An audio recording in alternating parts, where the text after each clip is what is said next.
आज हिंदुस्तान के स्वास्थ्य मंत्री मनसुख मांडविया जी ने राहुल गांधी जी को और राजस्थान के मुख्यमंत्री, जहां पर अभी तक भारत जोड़ो यात्रा थी, उनको एक खत लिखा और उस चिट्ठी में कोरोना का उल्लेख किया और मास्क की, सैनिटाइजर की, वैक्सीनेशन इत्यादि की बात करी भारत जोड़ो यात्रा के संदर्भ में।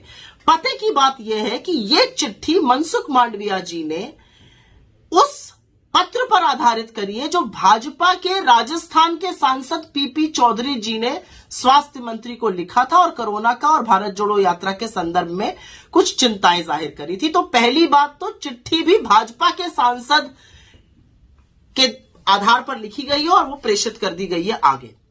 हम बहुत अभिभूत हैं आपकी चिंताओं को देखकर, लेकिन हम उसी स्वर में आपसे यह भी पूछना चाहते हैं कि क्या यही आईना, क्या यही चिंता मोदी जी को भी बताई गई है? क्योंकि 2 दिन पहले तो वो त्रिपुरा में रैली कर रहे थे, ठीक ठाक भीड़ भी आ गई थी। तो क्या वहां पे कोरोना नहीं फैलेगा क्योंकि वहां पे महामानव चले गए? पहली बात। दूसरी बात, और मैं ये बड़ी जरूरी बात आपसे करना चाह रही हूं कि क्या हिंदुस्तान में कोरोना को लेकर कोई नए प्रोटोकॉल बनाए जा रहे हैं? क्योंकि अभी तक तो आप लोग अपनी पीठ ठोक के और सीना तान के कहते थे कि कोरोना पर हमने विजय पा ली। आज कहीं कोई नियम कानून ही नहीं है, चाहे प्लेन हो, चाहे ट्रेन हो, चाहे सार्वजनिक जगह हो, बिना मास्क के लोग आराम से घूम रहे हैं। इसका मतलब कोरोना नियंत्रण में है। और एक बहुत जरूरी बात यह भी कि क्या आपके मंत्रालय ने कोरोना के संदर्भ में कोई नए नियम और कानून बनाए हैं? खैर, यह आईना तो आपको भाजपा को भी दिखाना चाहिए, लेकिन जैसा कि अपेक्षित था, सरकार ने माहौल बनाने का काम किया और तुरंत चरण चुंबक चैनल्स और एंकर्स लगातार जुट गए कि कोरोना कितना बड़ा खतरा बन के खड़ा है। तो मेरे 2-4 आपसे सवाल हैं। अगर कोरोना इतना बड़ा खतरा बन के खड़ा है और पार्लियामेंट सेशन में है, तो पार्लियामेंट में इस पे चर्चा होनी चाहिए।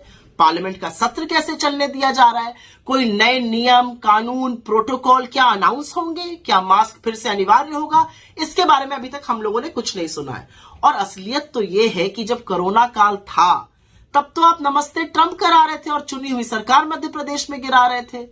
आप तब तो दीदी ओ दीदी कर रहे थे बंगाल में। आपने बंगाल में, असम में, उत्तर प्रदेश में चुनाव करवाए जब लाशें तैर रही थी और वहां से रामनामी खसोटी जा रही थी। अब आपको कोरोना की चिंता याद आ गई।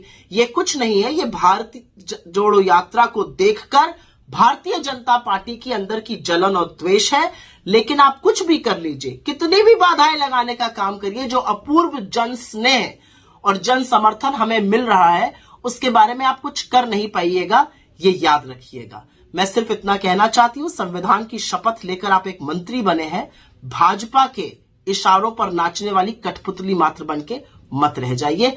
भारत जोड़ो यात्रा को कोई ताकत रोक नहीं सकती है।